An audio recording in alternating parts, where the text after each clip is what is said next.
My name's Terry Flannery, and I work with Jim Marietta, one of the original Venice crew from the Shelby Hot Rod Shop back in the 60s. Jim was young. He was 17 when he worked with Carroll Shelby, and he caught the bug back then and has maintained that bug throughout most of his life, and was always into the racing and into the Shelby cars. And he's a pretty big guy these days amongst all the people who worked at the original shop.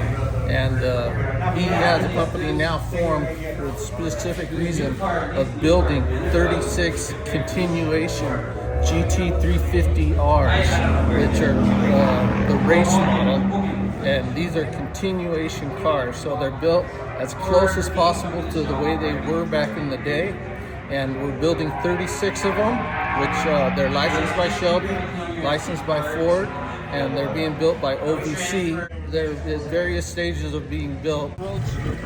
Oh man. Convertible. That was Jim's imagination for years. And once he got the company up and running and several of the other cars sold, he decided to go ahead and build a Roadster. And you can see it has a tanned-out top on it, which is very close to the way they used to build them back in the day on the T-Birds. And he always had that in his mind, and he just decided that one day he wanted to build it, and so he got together with a guy named Camilo Pardo. He built the Comeback GT in 2005, 2006, and he was like Ted Sutton.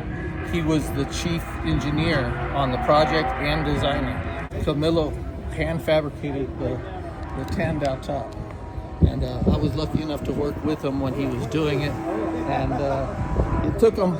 He didn't do the first one. It took him 3 different tries, and then finally he got it the way he wanted it.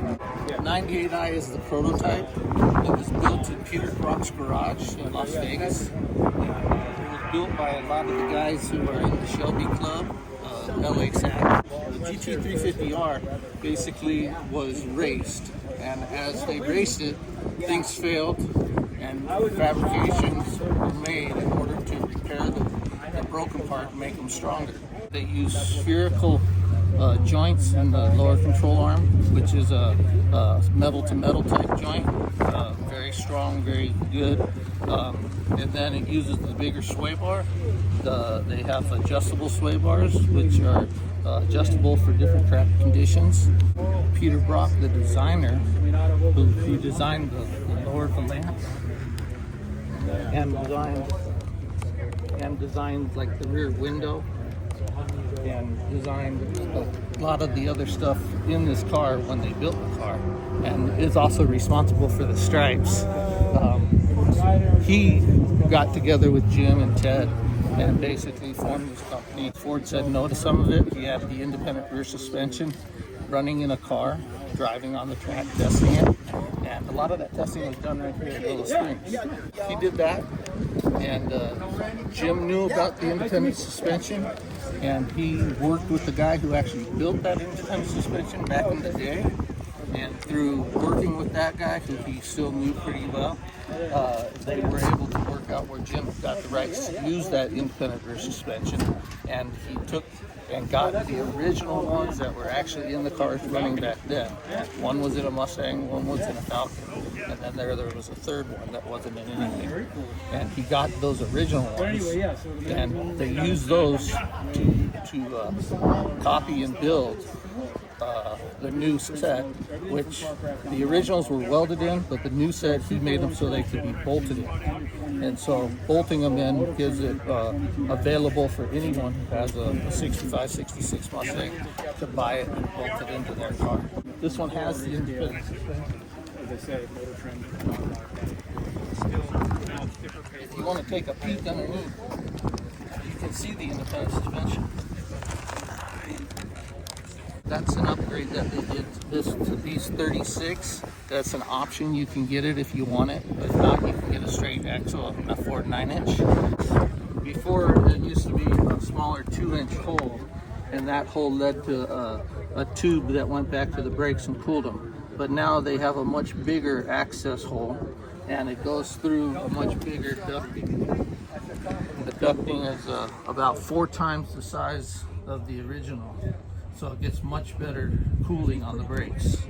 And very similar on the front. The front ones, they duck and they go right down the rail and dump onto the front brakes. Their goal was to keep the cars as close to the way they originally were. And so this one starts off with a 289 block that's seasoned, poured and stroked to a 331. They use AFR aluminum heads. This particular motor was putting out about 460 horsepower. Not bad for a small block Ford. Not at all. He used an aluminum core radiator, which, although it's only 2 cores, it's much bigger than an old stock radiator. And it goes big as 363. So it has the aluminum radiator, keeps it cool on the track, keeps it cool on the street. And that's the good thing about these cars is we start with the original 1965 Mustangs, and they're completely stripped out. And then they go to the body shop. They all get brand new floors. They get the sheet metal on the inside metal is damaged. It gets cut and replaced with new panels. Same with the outside. They all get brand new fenders, brand new hoods. And basically, once all the metal work is done, then it goes through the body shop, and the body shop does all the body work. And then from there it goes off to paint. This car, those stripes were actually pulled by Peter Brock himself. Beautiful. So, yeah, just a couple things. The guy who bought this car wanted it personalized a little. This is the signature of Peter Brock. And this is the signature of Ted Sutton, 2 of the founders of OVC Mustangs. And then you'll see Carol Shelby's signature on the glove box.